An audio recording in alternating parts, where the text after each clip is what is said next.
Bonjour, c'est Mamie Joss. Bonjour à mes abonnés. Bonjour aussi aux personnes qui sont arrivées sur ma chaîne par hasard. J'espère que ma chaîne vous plaira. Si c'est le cas, je vous invite à vous abonner et à cliquer sur la petite cloche pour recevoir en direct toutes les nouvelles vidéos que je vais poster. Alors, aujourd'hui, la vidéo que je vais vous faire, en fait, elle est pour Antoinette et sa fille. Je les remercie d'ailleurs de leurs gentils commentaires sur mes recettes. Donc elles m'ont demandé si je connaissais la pierre blanche, qu'on appelle aussi la pierre d'argile. Ben oui, je la connais. Et j'ai même une recette pour la faire soi-même. C'est ce que je vais vous montrer aujourd'hui. Donc c'est une pierre qui sert à nettoyer à peu près tout dans la cuisine. Elle fait des miracles sur les faïences dans la cuisine, dans la salle de bain. Elle est vraiment épatante. Donc, les ingrédients. Il faut de la poudre d'argile blanche, il faut du bicarbonate de soude et du savon noir. L'argile blanche, donc l'argile c'est un produit idéal pour nettoyer la maison, c'est 100% naturel et ça ne représente aucun risque ni pour la santé ni pour l'environnement. Elle est employée pour blanchir les équipements sanitaires et les murs, elle est aussi très efficace pour lustrer les vitres et les miroirs. L'argile est aussi un puissant désinfectant. Elle a une faible teneur en acidité et elle peut être appliquée sur pratiquement toutes les surfaces. Ensuite, le bicarbonate de soude, lui, bon, c'est plus la peine de le présenter, hein, il rentre dans la composition de beaucoup de produits. Il vient à bout des tâches tenaces et même des odeurs. D'ailleurs, si vous avez des baskets ou des chaussures qui sentent un peu fort le soir, vous mettez du bicarbonate de soude, vous laissez toute la nuit et le lendemain, vous passez un petit coup d'aspirateur pour enlever le bicarbonate de soude et l'odeur partira avec. Ensuite, le savon noir, c'est un puissant décapant. Il nettoie, dégraisse et détache toutes les surfaces. On rajoutera dedans aussi des huiles essentielles de citron, parce que l'huile essentielle de citron a des propriétés bactéricides, antiseptiques et désodorisantes. Et aussi l'huile essentielle de titri qui est antibactérienne et antifongique, c'est-à-dire antifongique qu'elle tue aussi les champignons. Voilà, je ne sais pas si vous connaissez le jeu, trouvez les différences. Alors, quelle est la différence entre la vidéo maintenant et la vidéo juste quelques secondes avant? Je suis retournée chercher les huiles essentielles que j'avais oubliées. Il vous faudra aussi un saladier, bien sûr. Toujours une cuillère à soupe, ma cuillère doseuse. Alors là, c'est important de ne pas prendre de cuillère en métal parce que le métal est très mauvais pour l'argile. Ça enlève une bonne partie de ses propriétés. Donc, ma cuillère, donc là, elle est en plastique, donc c'est bon. Ou cuillère en bois. Et aussi un petit récipient qui ferme pour mettre la pierre d'argile une fois terminée. Voilà, moi j'ai trouvé un petit pot en verre, je crois que c'était un pot de pâté en fait, et il est épatant celui-là, parce qu'il faut que l'ouverture soit assez large, parce qu'après cette pierre d'argile, il va falloir aller frotter dessus avec une éponge, donc si vous mettez une petite ouverture, ça va vous causer souci. Donc nous allons commencer. Alors, on va mettre en premier l'argile. Je vais mettre... Alors, je ne fais pas une grosse quantité parce que vous voyez, mon récipient, il est relativement petit. Donc, je vais faire pour ça. Après, vous, selon le récipient que vous avez, vous ajusterez la dose. Donc, 4 fois l'argile. Après ça, le bicarbonate de soude, on va en mettre moitié moins, c'est-à-dire qu'on va en mettre 2. 1, 2. Alors, je vais commencer à mélanger les poudres. Ça empêche d'avoir des grumeaux, de mélanger les poudres entre elles avant de rajouter quelque chose de plus liquide. Ben oui, là, je remets tellement que j'en mets partout. Voilà, je travaille comme un cochon. Donc là, apparemment, des grumeaux, j'en ai pas. Donc, on va rajouter le savon noir. 1 et 2 de savon noir.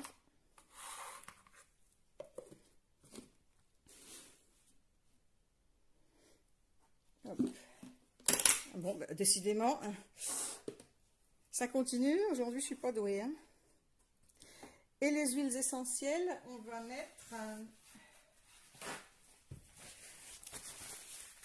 je vais en mettre une dizaine de citrons.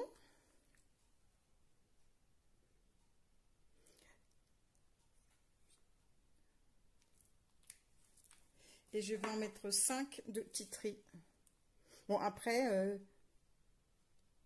c'est pareil, vous n'êtes pas obligé, parce que je sais qu'il y a des personnes qui n'aiment pas utiliser les huiles essentielles, donc c'est au choix. Bon, puis en plus, celui-là, je crois que j'arrive au bout. Je l'ai beaucoup utilisé, celle-ci. Bon, je crois que ça risque de durer un petit moment, alors je vais faire un petit peu pause. Voilà, je me suis battue un petit peu avec le flacon de titri. J'ai gagné. Donc là, on va bien remuer pour obtenir une crème compacte.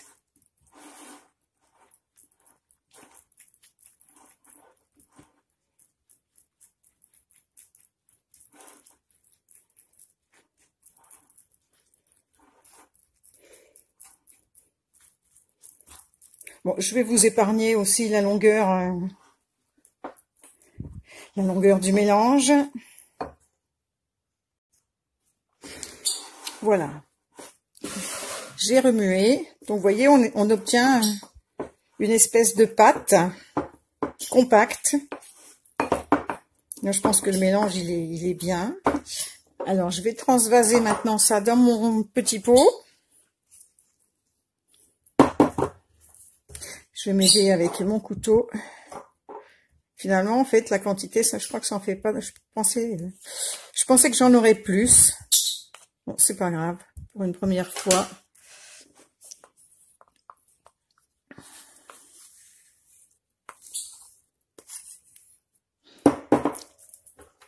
Donc, vous remarquerez que je mets d'un couteau, mais c'est un couteau avec lame céramique.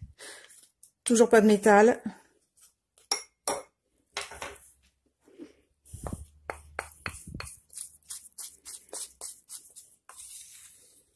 J'aurais peut-être été plus vite avec les doigts, en fait. Parce que de toute façon, il va falloir tasser après, à la fin. Il faut que ça soit bien tassé dans le fond.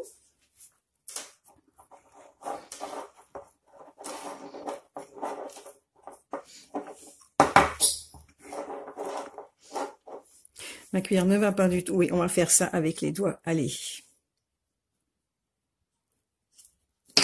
En fait, c'est la première fois que je la fais. Hein. J'avais cette recette depuis un moment. Je l'avais encore jamais faite. Donc là, vous voyez vraiment le test en temps réel. En tout cas, ça sent bon.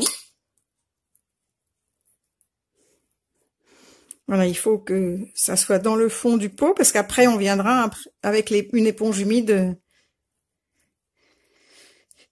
frotter la pierre d'argile. Et ça, on va pas l'utiliser maintenant, parce qu'il faut laisser sécher entre 24 et 48 heures. Hein, ça dépend du temps qu'il fait.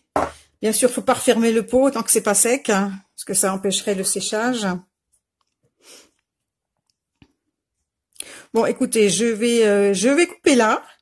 Hein, on se retrouve pour vous dans quelques secondes, parce que ça y est, maintenant je sais prendre 2 vidéos pour n'en faire qu'une. Hein. Je vais bientôt être une pro du montage vidéo, c'est chouette. Donc dans quelques secondes pour vous et dans 48 heures pour moi. Et on essaiera pour voir si ça fonctionne.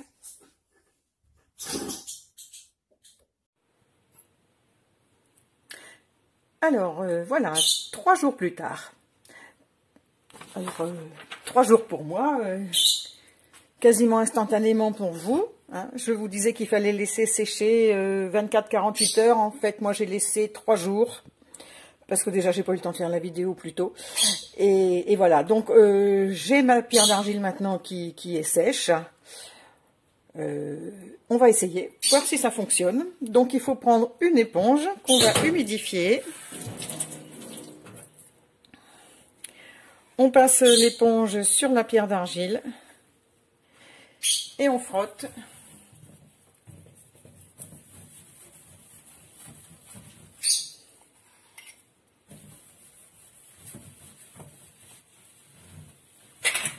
Voilà, au niveau odeur, ça va, ça sent pas trop fort.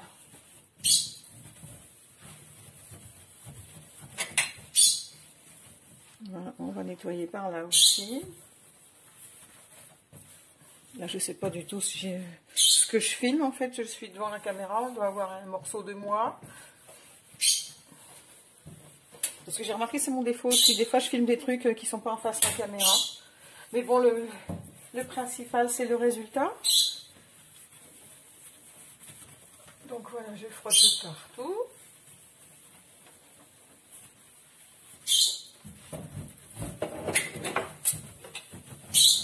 Voilà, l'avantage, en fait, comme la pierre est dure, c'est qu'on ne prend pas beaucoup de produits à chaque fois. Et là, j'ai l'impression que ça suffit.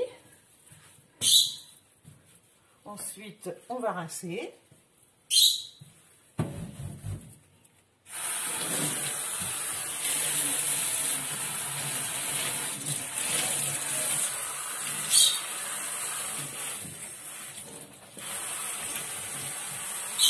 On va rincer forcément, parce que comme l'argile, il faut l'enlever, parce que si on laisse sécher comme ça va faire un dépôt blanc un petit peu partout.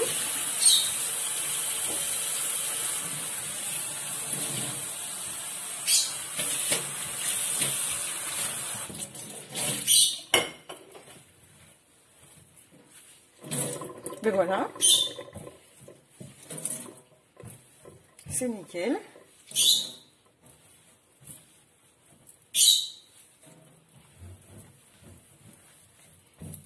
Bon, j'ai pas rincé trop par là. On va mettre un petit peu d'eau pour ce côté-là.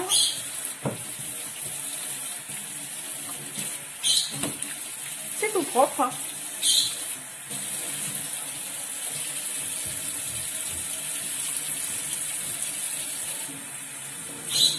Bon, c'est vrai que c'était pas très sale avant non plus. J'aurais dû laisser mon ménage pas fait pendant plusieurs jours pour que ce soit plus flagrant.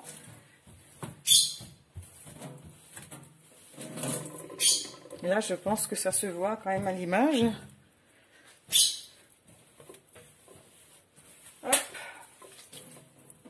Bon, si on veut, après on peut fignoler avec un chiffon. Mais là, déjà pratiquement toute l'eau, elle est partie. Voilà. Donc, pour la cuisine, la robinetterie, bon, voilà, il y a encore des traces d'eau. Mais là, pour moi, elle a fait ses preuves. Pour la cuisine, c'est bon.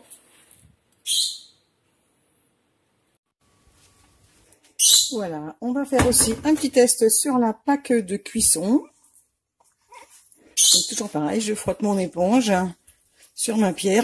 Et je vois que là, toutes les petites taches, alors je sais pas si la vidéo, si sur le noir, on voit bien ce qui se passe. Mais toutes les petites taches de gras que j'avais s'en vont tout de suite.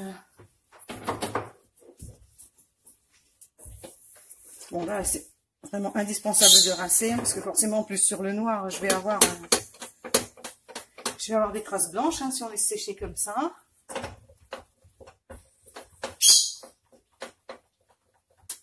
J'ai même du sucre là sur moi, je vais quand même prendre le côté grattant. Parce que de l'autre vidéo que j'ai faite, que j'ai pas encore mise en ligne, j'ai du sucre brûlé un petit peu partout, puisque je vous ai fait la recette du caramel beurre salé. Ça a laissé des traces.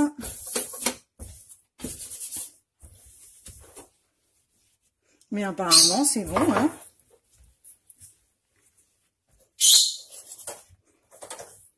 Je vois que tout part.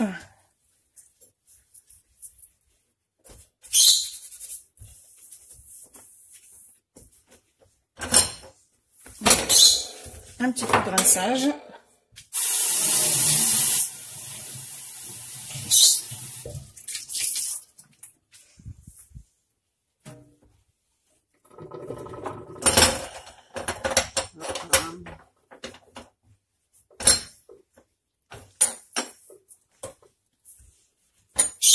Allez, je vais abréger. Bon, voilà, j'ai tout rincé. Maintenant, on va passer un petit coup chiffon microfibre pour essuyer, pour enlever éventuellement les dernières traces d'argile qui subsisteraient.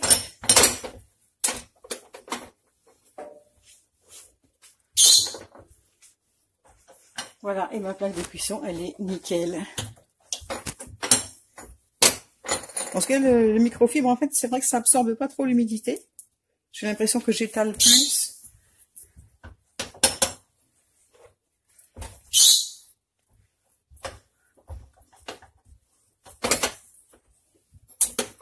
Mais bon, ça va finir de sécher tranquillement. Et là, c'est propre, c'est nickel. Voilà. Donc, comme d'habitude, hein, n'hésitez pas à mettre un petit j'aime et vous abonner à ma vidéo. Laissez-moi des commentaires. Et puis, je vous dis à la prochaine. Merci de me suivre. Bisous.